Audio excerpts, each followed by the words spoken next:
I could say to my sons, sit down. And I can tell them to sit down in quiet, without an iPad, without a TV, and they will sit still for 5 straight hours and just sit there. Because I told them to. They understand. This is my world, and you're being raised in it. I'm not gonna cry. I'm not gonna cry for you.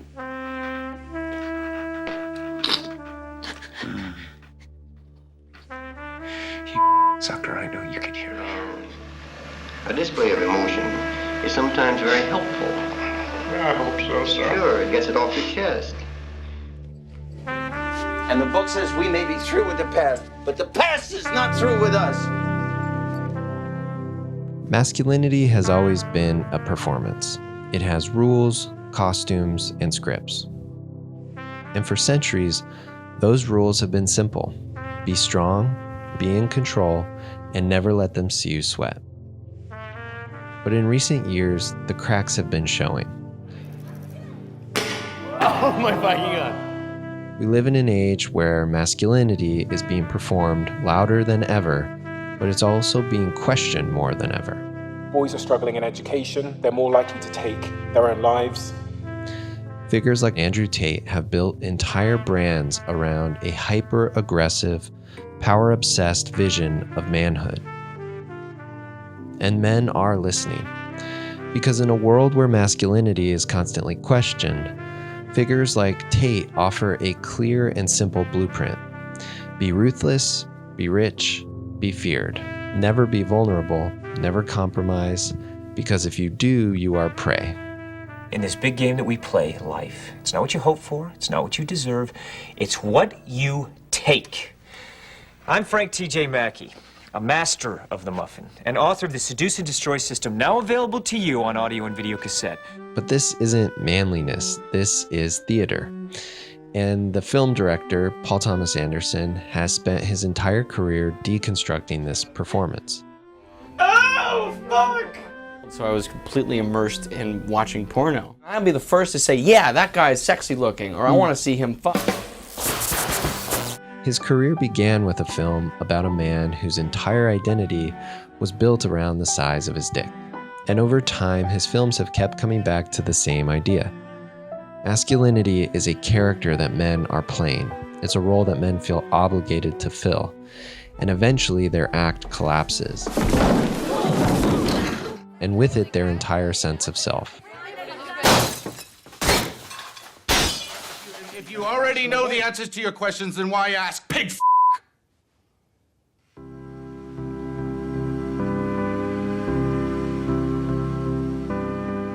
For most of history, masculinity was a survival strategy. You needed strength to win, you needed dominance to lead, and you needed control to survive. From an evolutionary perspective, masculinity makes sense. Ladies and gentlemen, if I say I'm an oil man, you will agree. Anderson's Daniel Plainview is the final boss of this kind of masculinity. He's a self-made oil baron, a man who never apologizes and never backs down. I have a competition in me. I want no one else to succeed. Oh, this bad. That's it. His defining relationship is with his adopted son, H.W., who is the next generation of his empire. I run a family business. This is my son and my partner, H.W. Plainview. But when H.W. loses his hearing, Daniel only sees weakness. And instead of adapting, he abandons him.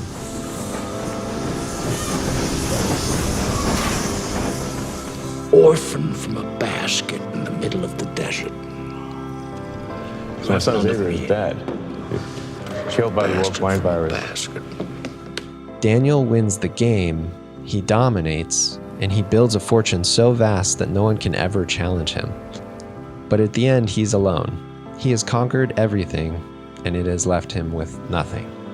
I'm finished. A world built on dominance is a world where everyone is the enemy, and ultimately where everyone suffers. Men who cling to power the hardest, they are usually the ones who are most terrified of being powerless. I can no longer sit back and allow communist infiltration, communist indoctrination, communist subversion, and the international communist conspiracy to sap and impurify all of our precious bodily fluids.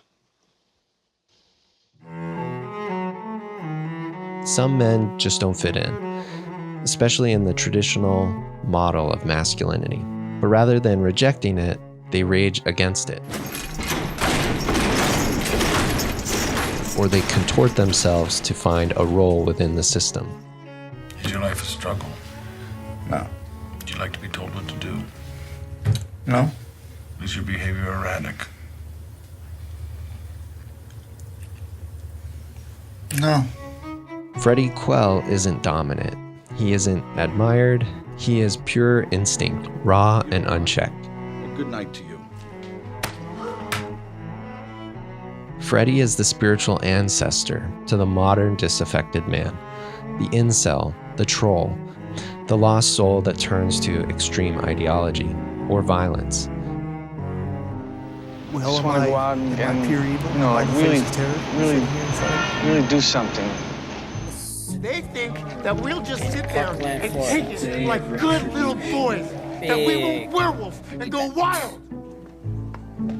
Men like Freddie don't want power. They want a cause. They need a family. And this is where men like Lancaster Dodd see an opportunity and step in. I am a writer, a doctor, a nuclear physicist, a theoretical philosopher. But above all, I am a man. Dodd is everything that Freddie isn't. He's composed, articulate, full of certainty. And for men like Freddie, certainty is intoxicating. But Dodd is a charlatan. He's a megachurch preacher, a financial guru, a cult leader, a political demagogue. He sells answers to the lost. But here's the thing.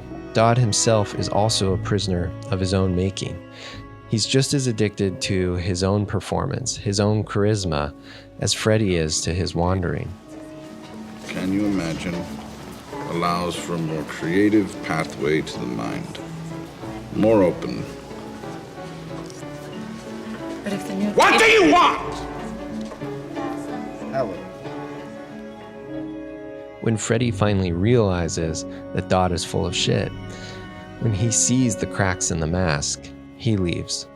Because if Dodd doesn't have the answers, nobody does.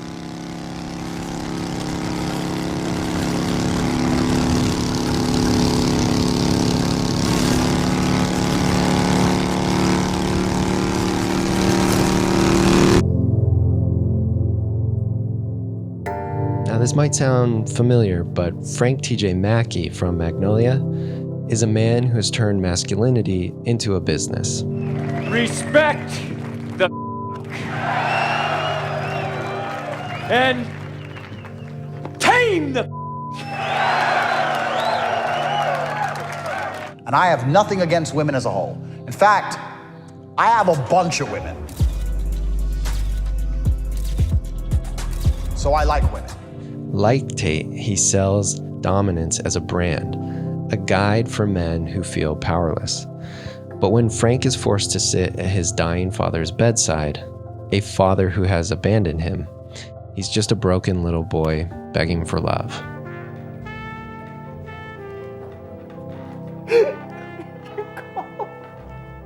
Was your father present with you? No. That didn't bother me at all. It didn't bother you? No. When a father figure is absent and doesn't offer a model of masculinity that's tangible, you have to create one for yourself. I didn't understand, your history that you were raised by a single mother. Your father wasn't around. Yeah.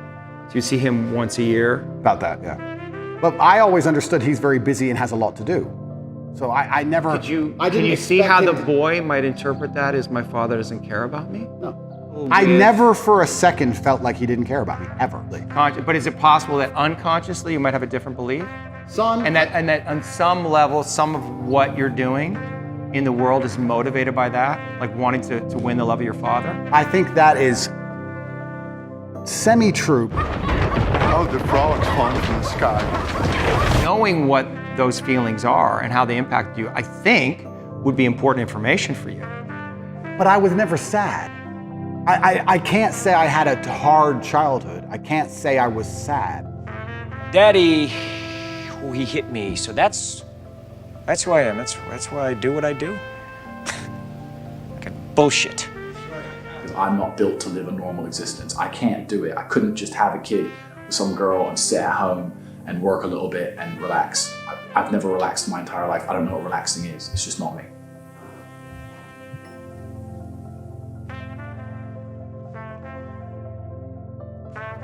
Here's the thing about invincible men.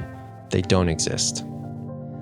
I love the idea of ghosts. I love to think that there are ghosts around me, helping me, coming to me in my dreams. You know, it's always a great feeling when you get visited by somebody from the beyond.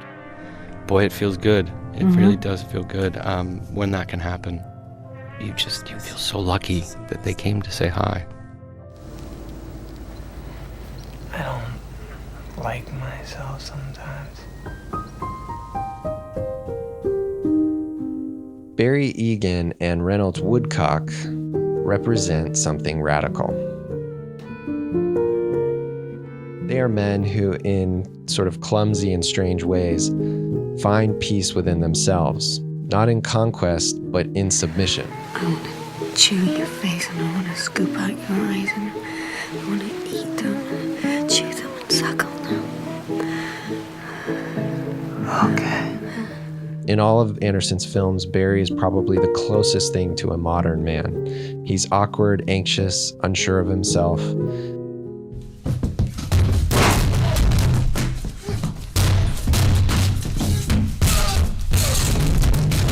I sometimes cry a lot for no reason.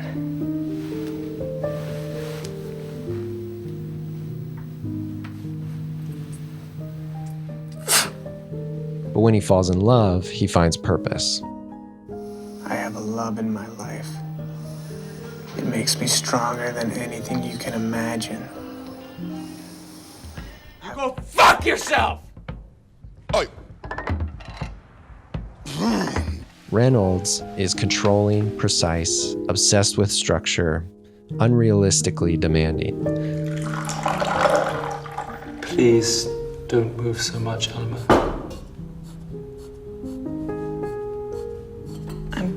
Buttering my toast and not moving too much. It's too much.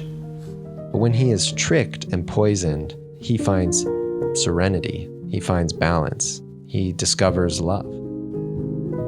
I want you flat on your back.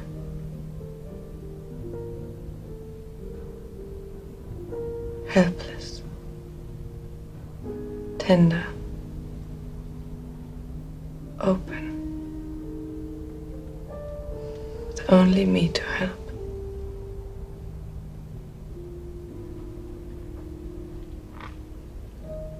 And then I want you strong again.